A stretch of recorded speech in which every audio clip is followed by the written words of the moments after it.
Tiba-tiba, sebuah tangan mencengkeram Mas Supri dan mencoba menariknya masuk. Terkejut, Mas Supri berjuang sekuat tenaga untuk melepaskan diri. Ia merasa ada sesuatu yang aneh sedang terjadi padanya. Ia akhirnya berhasil kabur, tapi masih belum tahu apa yang ada di dalam. Untuk menakut-nakuti makhluk itu, ia membawa anjingnya. Begitu anjing itu masuk, terdengar suara-suara mengerikan dari dalam. Mendengar suara-suara itu dan melihat reaksi anjingnya, Mas Supri panik dan lari. Ia memberitahu kakeknya bahwa ada sesuatu di dalam yang membunuh Joni. Tanpa rasa takut, sang kakek hanya mengambil sebuah tongkat dan masuk ke dalam. Begitu ia melangkah masuk, suara-suara aneh itu kembali terdengar. Ketakutan, Mas Supri berteriak memanggil kakeknya. Saat ia membuka pintu, ia melihat kakeknya dalam kondisi mengerikan. Ia mencoba menariknya keluar, tapi tidak berhasil. Karena takut, Mas Supri menutup pintunya dan menguncinya dengan rantai, lalu lari mencari bantuan. Polisi datang dan mulai membuka rantai pintu. Mas Supri mencoba menghentikannya, memperingatkan bahwa itu berbahaya. Tapi, Polwan menjadi curiga dan mengira Mas Supri sengaja mengurung kakeknya di dalam. Mas Supri memohon agar ia tidak masuk, namun Polwan tak menghiraukannya. Begitu Polwan itu membuka pintu, seketika ia diserang. Ia mencoba menembak, tapi tangannya terpotong. Mas Supri terpaku ketakutan. Saat itu juga, geng sekolahan muncul dan mulai memukul Mas Supri.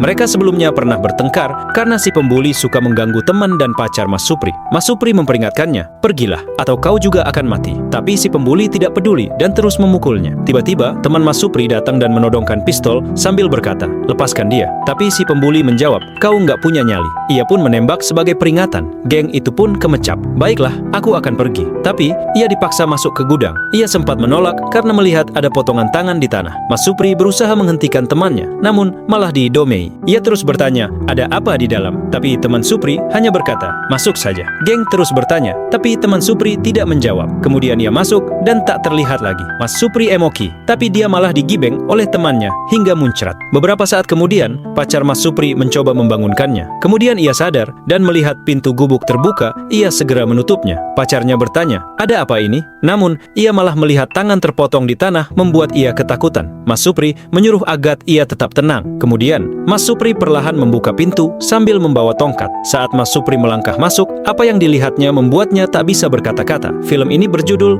The Shed, yang rilis tahun 2019.